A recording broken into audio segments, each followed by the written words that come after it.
Hello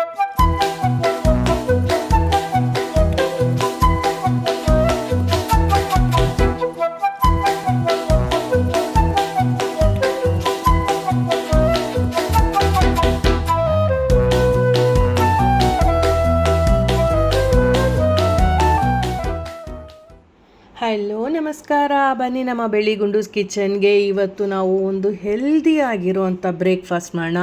ವಿಡಿಯೋನ ಎಲ್ಲೂ skip ಮಾಡಿದೆ ನೋಡಿ. ನಾನು ಕೆಲವೊಂದು ಟಿಪ್ಸ್ ಕೂಡ ಕೊಟ್ಟಿದ್ದೀನಿ ಮಧ್ಯದಲ್ಲಿ, ಮತ್ತು ಟೇಸ್ಟ್ ಎನ್ಹಾನ್ಸ್ ಮಾಡೋಕ್ಕೆ ಏನೇನು ಮಾಡಬೇಕು ಅನ್ನೋದು ಕೂಡ ಹೇಳಿದ್ದೀನಿ. ಇದರಲ್ಲಿ ನಾವು ಇವತ್ತು ಇಡ್ಲಿ, ರಾಗಿದು, ಹಾಗೆ ಒಂದು ಕಡಲೆಕಾಯಿ ಬೀಜದ ಚಟ್ನಿ ಮತ್ತು ಒಂದು ಒಳ್ಳೆ ಮಿಲ್ಕ್ ಶೇಕ್ ಹೇಗೆ ಮಾಡೋದು ಅನ್ನೋದನ್ನು ನಾನು ಹೇಳ್ಕೊಡ್ತೀನಿ.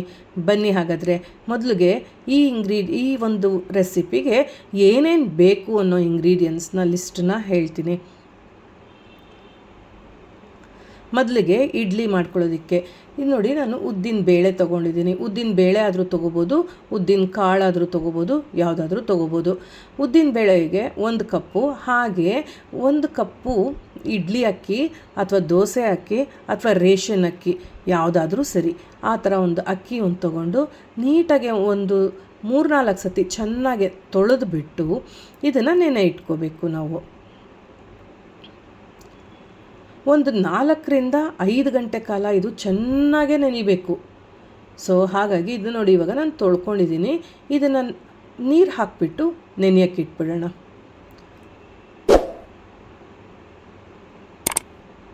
ಒಂದು 4-5 ಅವರ್ಸ್ ಚೆನ್ನಾಗಿ ನೆನೆಯಲಿ. ಈಗ ನೋಡಿ ನೆಂದಿದೆ, ಚೆನ್ನಾಗಿ ನೆಂದಿದೆ. ಬೇಳೆ ಕೂಡ ನಾವು ಕೈಯಲ್ಲಿ ಹಿಸ್ಕಿ ನೋಡಿದಾಗ ಈಸಿಯಾಗೆ ಕಟ್ಟಾಗತ್ತೆ. ಸೊ ಇದನ್ನು ನಾವು ನೀರೆಲ್ಲ ಬಸ್ದುಬಿಟ್ಟು ರುಬ್ಕೋಬೇಕು. ಎಷ್ಟು ಗಟ್ಟಿಯಾಗುತ್ತೋ ಅಷ್ಟು ಗಟ್ಟಿಯಾಗಿ ನಾವು ರುಬ್ಬಿದ್ರೆ ಒಳ್ಳೆಯದು. ಯಾಕೆಂದರೆ ನಾವು ಮಾಡ್ತಾ ಇರೋದು ಇಡ್ಲಿ. ಸೊ ಇಡ್ಲಿ ಸ್ವಲ್ಪ ಹಿಟ್ಟು ನೀರಾಯಿತು ಅಂತಂದರೆ ಬೇಯೋದು ಕಷ್ಟ, ಹಾಗೆ ಮೆತ್ತಗಾಗಲ್ಲ, ಗಟ್ಟಿಯಾಗಿಬಿಡುತ್ತೆ ಇಡ್ಲಿ. ಸೊ ಅದೇ ಒಂದು ಟಿಪ್ಪು ನಿಮಗೆ. ಅದ್ರ ಜೊತೆಗೆ ನಾನು ಇವಾಗ ಇದು ಹಾಕ್ತಾಯಿದ್ದೀನಲ್ವ ಅಕ್ಕಿ, ಇದ್ರ ಜೊತೆಗೆ ಒಂದು ಸ್ವಲ್ಪ ಸ್ವೀಟಾಗಿರೋ ಅಂಥ ಮೊಸರನ್ನು ಕೂಡ ನಾನು ಸೇರಿಸ್ಕೊತಾ ಇದ್ದೀನಿ. ಹುಳಿ ಮೊಸರು ಯಾವುದೇ ಕಾರಣಕ್ಕೂ ಹಾಕಬೇಡಿ, ಯಾಕೆ ಅಂತ ನಾನು ಆಮೇಲೆ ಹೇಳ್ತೀನಿ. ಈಗ ಇದನ್ನು ನಾವು ನುಣ್ಣಗೆ ರುಬ್ಬೋಣ, ತರಿಯಾಗಿ ಬೇಡ, ಚೆನ್ನಾಗೆ ನುಣ್ಣಗೆ ರುಬ್ಕೊಂಬಿಡೋಣ. ಎಷ್ಟು ಬೇಕೋ ಅಷ್ಟು ಮಾತ್ರ ನೀರು ಹಾಕ್ಕೊಳ್ಳಿ. ನೋಡಿ ಇಷ್ಟು ಗಟ್ಟಿಯಾಗಿ ನಾನು ಇದನ್ನ ರುಬ್ಕೊಂಡಿದ್ದೀನಿ. ಏನಪ್ಪ ರಾಗಿ ಇಡ್ಲಿ ಅಂತಂದ್ಬಿಟ್ಟು ಅಕ್ಕಿ ಹಾಕ್ಕೊಂಡು ಮಾಡ್ತಿದ್ದಾರೆ ಅಂತ ಅಂದ್ಕೊಂಡ್ರಾ? ಇಲ್ಲ, ಬನ್ನಿ ಈಗ ಹೇಳ್ತೀನಿ.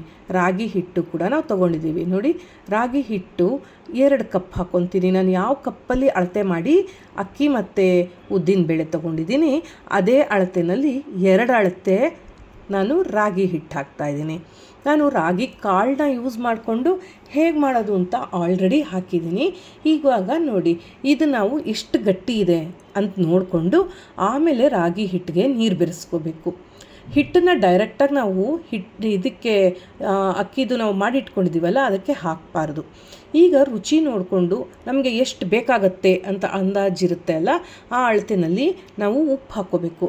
ಇದ್ರ ಜೊತೆಗೆ ಇನ್ನೊಂದು ಸ್ಪೆಷಲ್ ಇಂಗ್ರೀಡಿಯೆಂಟ್ ಅಂದರೆ ಇದಕ್ಕೆ ನಾವು ಒಂದು ಸ್ವಲ್ಪ ಎಣ್ಣೆ ಹಾಕ್ಕೋಬೇಕು. ಹೆಲ್ದಿ ಅಂತ ಹೇಳಿಬಿಟ್ಟು ಎಣ್ಣೆ ಹಾಕ್ಬಿಟ್ರಿ ಅಂತ ಇದ್ದೀರಾ? ಇಲ್ಲ, ತುಂಬ ಹಾಕಲ್ಲ, ಒಂದೇ 1 ಸ್ಪೂನು ಎಣ್ಣೆ ಹಾಕ್ಕೊತೀನಿ. ಈ ಎಣ್ಣೆ ಹಾಕೋದ್ರಿಂದ ಏನಾಗುತ್ತೆ, ನಿಮಗೆ ನಾವು ಹಿಟ್ಟು ಒಂದಕ್ಕೆ ಒಂದು ಅಂಟ್ಕೊಳ್ಳೋ ಥರದ್ದು ಆಗೋದಿಲ್ಲ. ಸಾಫ್ಟಾಗೆ ಇಡ್ಲಿ ತುಂಬ ಅಂದರೆ ತುಂಬಾ ಸಾಫ್ಟಾಗೆ ತುಂಬಾ ಚೆನ್ನಾಗೆ ಬರುತ್ತೆ. ಹಾಗಾಗಿ 1 ಸ್ಪೂನು ನಾನು ಇಡ್ಲಿಗೆ ಎಣ್ಣೆ ಮಿಕ್ಸ್ ಮಾಡ್ತೀನಿ. ಅಕ್ಕಿ ಇಡ್ಲಿ ಆಗಿರ್ಬೋದು, ರಾಗಿ ಇಡ್ಲಿ ಆಗಿರ್ಬೋದು, ಎರಡಕ್ಕೂ ಕೂಡ ನಾನು ಹಾಕ್ತಾಯಿದ್ದೀನಿ. ಆದರೆ ಇಲ್ಲಿ ಯಾವುದೇ ಕಾರಣಕ್ಕೂ ನಾನು ಯಾವ ಸೋಡಾಗಳಾಗಲಿ ಬೇರೆ ಥರದ್ದು ಯಾವುದೇ ಏಜೆಂಟ್ಗಳಾಗಲಿ ನಾನು ಹಾಕೋದಿಲ್ಲ. ಸ್ಪೂನಲ್ಲಿ ಈ ಥರ 1-2 ಸತಿ ಕಲ್ಕೊಂಬಿಡಿ ಇದನ್ನು. ಈಗ ನೋಡಿ ಚೆನ್ನಾಗಿ ಮಿಕ್ಸಪ್ ಆಗಿದೆ ಅಲ್ಲ. ಈಗ ನಾವು ಇದನ್ನು ಕೈಯಿಂದ 1 ಸತಿ ಕಲಕಬೇಕು. ಈ ಥರ ಚೆನ್ನಾಗೆ ಮಾಡೋದ್ರಿಂದ ನಮಗೇನಾಗುತ್ತೆ, ಫ್ಲಫಿಯಾಗಿ ಇರುತ್ತೆ ಇಡ್ಲಿ ಅನ್ನೋದು.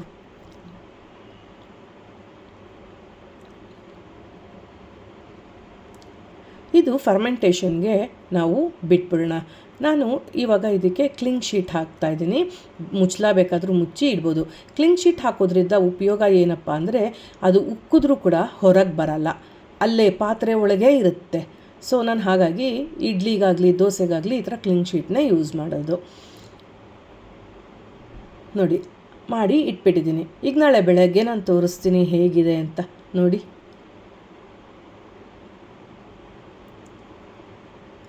ಬೆಳಗ್ಗೆ ನಾನು ಬ್ರೇಕ್ಫಾಸ್ಟ್ಗೆ ಅಂತ ತೆಗೆದೆ. ನೋಡಿ ಎಷ್ಟು ಚೆನ್ನಾಗಾಗಿದೆ. ರಾತ್ರಿ 9-9:30 ನಾನು ರುಬ್ಬಿಟ್ಟಿರೋದು. ಈಗ ನೋಡಿ ಬೆಳಗ್ಗೆ 8:30. ಎಷ್ಟು ಚೆನ್ನಾಗಾಗಿದೆ ಅಂದರೆ ಸಕ್ಕತ್ತಾಯ್ತು, ಪರ್ಫೆಕ್ಟಾಗಿದೆ. ನಮಗೆ ಹೆಂಗೆ ಬೇಕೋ ಹಿಟ್ಟು ಆ ಹದದಲ್ಲಿ ಪರ್ಫೆಕ್ಟಾಗಿದೆ. ಈ ಥರ ಗಟ್ಟಿಯಾಗೇ ನೀವು ಮಾಡ್ಕೋಬೇಕು, ಆವಾಗಲೇ ನಿಮಗೆ ಇಡ್ಲಿ ತುಂಬಾ ಚೆನ್ನಾಗಿ ಬರೋದು. ಈಗ ನೋಡಿ ನಾನು ಒಂದು 4 ಪ್ಲೇಟ್ಗೆ ಹಾಕ್ತಾಯಿದ್ದೀನಿ ಇಡ್ಲಿನ. ನಾವು ನಾರ್ಮಲಾಗಿ ಇಡ್ಲಿಗಳೆಲ್ಲ ಹೇಗೆ ಮಾಡ್ತೀವಿ ಅದೇ ಥರನೇ ಒಂದು 3/4 ಭಾಗ ಅಂದರೆ ಪ್ಲೇಟಲ್ಲಿ ಆ ಇಡ್ಲಿ ಹೋಲ್ಸ್ ಇರುತ್ತಲ್ಲ ಅದಕ್ಕೆ ಒಂದು 3/4 ಭಾಗ ಹಾಕ್ಕೊಂಡ್ರೆ ಸಾಕಾಗುತ್ತೆ. ಈ ಥರ ಫುಲ್ಲು ಗ್ರೀಸ್ ಮಾಡಿಬಿಟ್ಟು ಅದಕ್ಕೆ ಒಂದಷ್ಟು ಹಾಕ್ಕೊಂಡ್ರೆ ಸಾಕು. ಇದಕ್ಕೆ ರಾಗಿ ಹಿಟ್ಟು ಹಾಕಿದ್ದೀವಿ ಗಟ್ಟಿ ಆಗಿಬಿಡತ್ತಾ ಅಂತ ಕೇಳ್ಬೋದು. ಇಲ್ಲ, ರಾಗಿ ಹಿಟ್ಟು ಹಾಕಿದ್ರೂ ಗಟ್ಟಿ ಆಗಲ್ಲ. ಕೆಲವು ಸತಿ ಏನಾಗುತ್ತೆ ಅಂದರೆ ನಾವು ರಾಗಿ ತೊಗೊಂಡು ಮಾಡೋವಾಗ ತುಂಬ ಬ್ಲ್ಯಾಕಿಶ್ ಬರುತ್ತೆ. ಆ ಬ್ಲ್ಯಾಕಿಶ್ ಬಂದಾಗ ಮಕ್ಕಳು ಏನು ಮಾಡ್ತಾರೆ ಅಂದರೆ ಕಪ್ಪಗಿದೆ ತಿನ್ನಲ್ಲ ಅಂತ ಹೇಳ್ತಾರೆ. ತುಂಬ ಜನನ ನೋಡಿದ್ದೀನಿ. ಸೊ ನಾವು ಈ ಥರ ಹಿಟ್ಟು ಹಾಕ್ಕೊಂಡು ಮತ್ತು ಅಕ್ಕಿ ಒಂದು ಸ್ವಲ್ಪ ಸೇರಿಸ್ಬಿಟ್ಟು ಮಾಡೋದ್ರಿಂದ ನಮಗದು ತುಂಬ ಕಪ್ಪಗೆ ಇಡ್ಲಿ ಬರೋದಿಲ್ಲ. ಒಳ್ಳೆ ಕಲರ್ಫುಲ್ಲಾಗಿ ಚೆನ್ನಾಗೇ ಇರುತ್ತೆ. ಯಾವ ಮಕ್ಕಳು ಕೂಡ ಅದನ್ನು ಬೇಜಾರು ಮಾಡಿಕೊಂಡು ತಿನ್ನಲ್ಲ. ನೋಡಿ ತುಂಬ ಡಾರ್ಕ್ ಇಲ್ಲ ನಾನು ಮಾಡಿರೋ ಇಡ್ಲಿ ಕೂಡ, ವೈಟಿಶೇ ಇದೆ. ನೋಡಿ ಎಷ್ಟು ಸಾಫ್ಟಾಗಿ ಬಂದಿದೆ ಇಡ್ಲಿ ಅಂದರೆ ತುಂಬಾ ಎಷ್ಟು ಚೆನ್ನಾಗಿ ತೂತು ಬಿಟ್ಕೊಂಡು ಎಷ್ಟು ಚೆನ್ನಾಗಿದೆ ನೋಡಿ. ಸಾಫ್ಟಾಗಿರುತ್ತೆ ಇಡ್ಲಿ. ಈ ಥರ ಮಾಡ್ಕೊಳ್ಳಿ ಇಡ್ಲಿನ, ತುಂಬಾ ಚೆನ್ನಾಗಿರುತ್ತೆ. ಈಗ ಇದಕ್ಕೊಂದು ಚಟ್ನಿ ಬೇಕು. ಏನು ಚಟ್ನಿ ಮಾಡ? ಹುರ್ಗಡ್ಲೆ ಚಟ್ನಿ ನಾರ್ಮಲ್ ಇಡ್ಲಿಗೆ ಚೆನ್ನಾಗಿರುತ್ತೆ. ಆದರೆ ಈ ಇಡ್ಲಿಗೆ ಹೆಲ್ದಿಯಾಗೆ ಚಟ್ನಿ ಮಾಡಬೇಕು. ಕಡಲೆಕಾಯಿ ಬೀಜದಲ್ಲಿ ಒಳ್ಳೆ ಪ್ರೋಟೀನು, ಇದು ಒಳ್ಳೆ ಹೆಲ್ದಿ ರಿಕ್ವೈರ್ಮೆಂಟ್ಸ್ ಏನಿರುತ್ತೆ ಅದೆಲ್ಲನೂ ಇರುತ್ತೆ. ಬೆಳಗ್ಗೆ ಹೊತ್ತು ಕೂಡ ನಮಗೆ ಡಾಕ್ಟ್ರುಗಳು ಹೇಳ್ತಾರೆ ಒಂದು ಸ್ವಲ್ಪ ಕಡಲೆಕಾಯಿ ಬೀಜ ತಿನ್ನಬೇಕು ನೆನೆಸ್ಕೊಂಡು ಅಂತ. ಸೊ ಹಾಗಾಗಿ ಕಡಲೆಕಾಯಿ ಬೀಜ, ಹಾಗೆ ಹಸಿ ಕೊಬ್ಬರಿ ಕೂಡ ಮೈಗೆ ಒಳ್ಳೆಯದು. ಸೊ ಹಸಿ ಕೊಬ್ಬರಿ, ಒಣಮೆಣಸಿನ್ಕಾಯಿ, ಕರಿಬೇವು ಸೊಪ್ಪು ಎಷ್ಟು ಬೇಕಾದರೂ ಹಾಕ್ಕೊಳ್ಳಿ, ಒಂದು ಹಿಡಿ ಫುಲ್ಲು ಹಾಕ್ಕೊಳ್ಳಿ, ಒಳ್ಳೆಯದು ಮೈಗೆ. ಕರಿಬೇವು ಸೊಪ್ಪು ಬೆಳಗ್ಗೆ ನಾವು ಮಕ್ಕಳಿಗೆ ಈ ಥರ ಹೈ ಪ್ರೋಟೀನು, ಹೈ ವಿಟಮಿನ್ನು ಈ ಥರದ್ದು ಕೊಟ್ಟಾಗ ನಮಗೇನಾಗುತ್ತೆ, ಅದಕ್ಕೆಲ್ಲ ನಾವು ಕೊಟ್ಟಿದ್ದೀವಿ, ಸೊ ಅದು ಹೆಲ್ದಿಯಾಗಿದೆ ಮಗು. ಬೇರೆ ಆಮೇಲೆ ಏನೇ ನೀವು ಜಂಕ್ ಫುಡ್ಸ್ ತಿಂದರೂ ಕೂಡ ಫಸ್ಟ್ ಅದು ಕಾಂಪ್ರಮೈಸ್ ಆಗೋಗುತ್ತೆ. ಓಕೆ ಅದಾಗಿದೆ, ಇದು ತಿಂದಿದೆ, ಇದು ಪರವಾಗಿಲ್ಲ ಅಂತ ನಾವು ಕಾಂಪ್ರಮೈಸ್ ಮಾಡ್ಕೋಬೋದು. ಏನಂತೀರಾ? ಹಾಗೆ ನೋಡಿ ಒಂದು ಸ್ವಲ್ಪ ಕೊತ್ತಂಬರಿ ಸೊಪ್ಪು ಕೂಡ ಹಾಕ್ಕೊಂಡೆ. ಈಗ ಲಾಸ್ಟಲ್ಲಿ ಒಂದು ಸ್ವಲ್ಪ ಹುಣಸೆ ಹಣ್ಣು ಹಾಕ್ಕೊಂಡು ಆರಕ್ಕೆ ಬಿಟ್ಟು ಇದನ್ನು ರುಬ್ಕೊಂಡ್ಬಿಡೋಣ.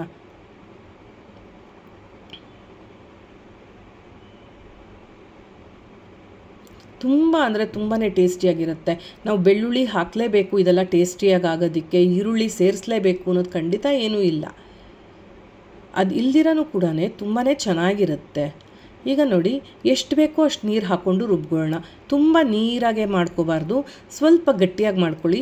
ಆಮೇಲೆ ನೀವು ಜಾರ್ಗೆ ಒಂದು ಸ್ವಲ್ಪ ನೀರು ಹಾಕಿದ್ರೆ ನಮಗೆ ಈ ಹದಾನ ನೋಡಿಕೊಂಡು ನಾವು ಮಿಕ್ಸ್ ಮಾಡ್ಕೋಬೋದು. ನೋಡಿ ನಾನು ಗಟ್ಟಿಯಾಗೆ ಮಾಡಿದ್ದೀನಿ ಚಟ್ನಿನ. ಈಗ ಇದಕ್ಕೊಂದು ಸ್ವಲ್ಪ ನೀರು ಸೇರಿಸಿ ಹಾಕ್ಕೊತೀನಿ.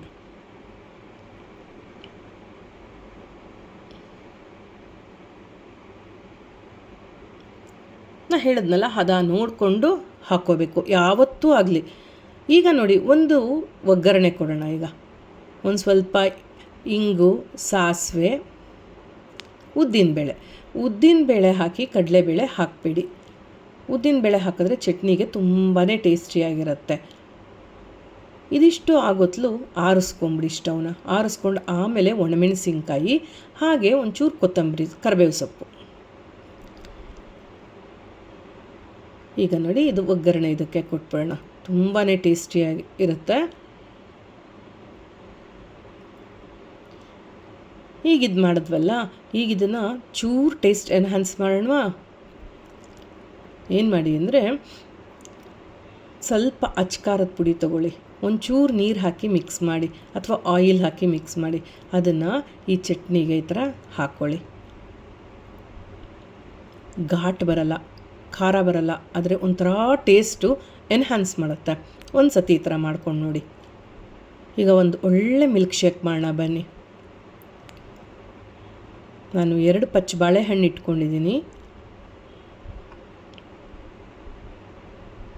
ಹಣ್ಣಾಗಿರುವಂಥದ್ದು ಬಾಳೆಹಣ್ಣು, ಪಚ್ಚ ಬಾಳೆಹಣ್ಣೆ ಆಗಬೇಕು ಅಂತೇನಿಲ್ಲ. ನೀವು ಯಾವ ಬಾಳೆಹಣ್ಣು ಬೇಕಾದರೂ ನೀವು ತೊಗೋಬೋದು. ಏಲಕ್ಕಿ ಬಾಳೆಹಣ್ಣು, ರಸ ಬಾಳೆಹಣ್ಣು ಯಾವುದಾದ್ರೂ ತೊಗೊಳ್ಳಿ. 1-2 ಬಾಳೆಹಣ್ಣು, ನಾನಿದು ಒಂದು 3 ಜನಕ್ಕಾಗುವಷ್ಟು ಮಾಡ್ತಾಯಿದ್ದೀನಿ. ಅದಕ್ಕೆ ಒಂಚೂರು ಗೋಡಂಬಿ, ಒಂದು 4-5 ಇಟ್ಕೊಂಡಿದ್ದೀನಿ.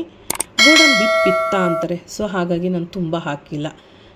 ಬಾದಾಮಿ ಹಾಕಿದ್ದೀನಿ ನೋಡಿ, ಒಂದು ಮುಷ್ಟಿಯಷ್ಟು ಬಾದಾಮಿ, ಹಾಗೆ ದ್ರಾಕ್ಷಿ ಒಣ ದ್ರಾಕ್ಷಿ ಮೈಗೆ ಒಳ್ಳೆಯದು, ಕಣ್ಣಿಗೆ ಅಂತ ಹೇಳ್ತಾರೆ.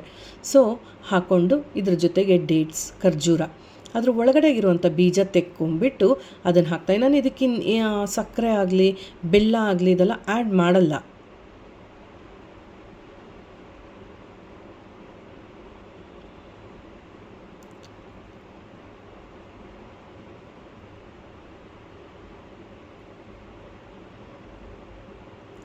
ಈಗ ನೋಡಿ 1-2-3 ಐಸ್ ಕ್ಯೂಬ್ಸ್ ಹಾಕ್ಕೊಳ್ಳಿ.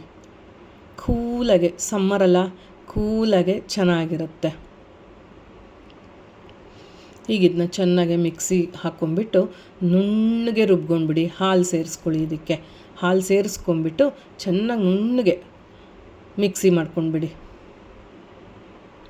ಸೂಪರಾಗಿರೋ ಮಿಲ್ಕ್ ಶೇಕ್ ರೆಡಿ ಆಗುತ್ತೆ. ಮಕ್ಕಳಿಗೆ ಹೊರಗಡೆ ಹೋದ ತಕ್ಷಣ ಮಕ್ಕಳು ಕೇಳೋದು, ಏನಾದರೂ ತೊಗೋಬೇಕು ಅಂತ ಕೇಳಿದ್ರೆ ಅವರು ನಂಗೆ ಮಿಲ್ಕ್ ಶೇಕ್ ಬೇಕು ಅಂತಾರೆ. ಈ ಥರ ಮನೇಲಿ ಮಾಡಿಕೊಡ್ಬೋದಲ್ಲ ಮಿಲ್ಕ್ ಶೇಕು.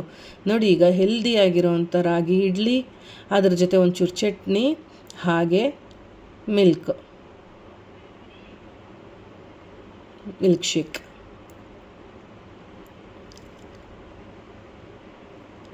ಏನನ್ಸುತ್ತೆ ಈ ಥರ ಹೆಲ್ದಿಯಾಗಿರೋ ಬ್ರೇಕ್ಫಾಸ್ಟ್? ಎಷ್ಟು ಸ್ಟಾರ್ಸ್ ಕೊಡ್ತೀರಾ ಹೇಳಿ ಇದಕ್ಕೆ? ಇಷ್ಟ ಆಯಿತು ಅಂದ್ಕೊತೀನಿ ಈ ವಿಡಿಯೋ. ಇಷ್ಟ ಆಗಿದರೆ ಲೈಕ್ ಮಾಡಿ, ಶೇರ್ ಮಾಡಿ, ಸಬ್ಸ್ಕ್ರೈಬ್ ಮಾಡಿ. ಒಂದು ಸತಿ ಈ ಥರ ಮಾಡಿಕೊಂಡು ತಿಂದು ನೋಡಿಬಿಟ್ಟು ಟೇಸ್ಟ್ ಹೆಂಗಿತ್ತು ಅಂತ ಕೂಡ ಹೇಳಿ. Thank you.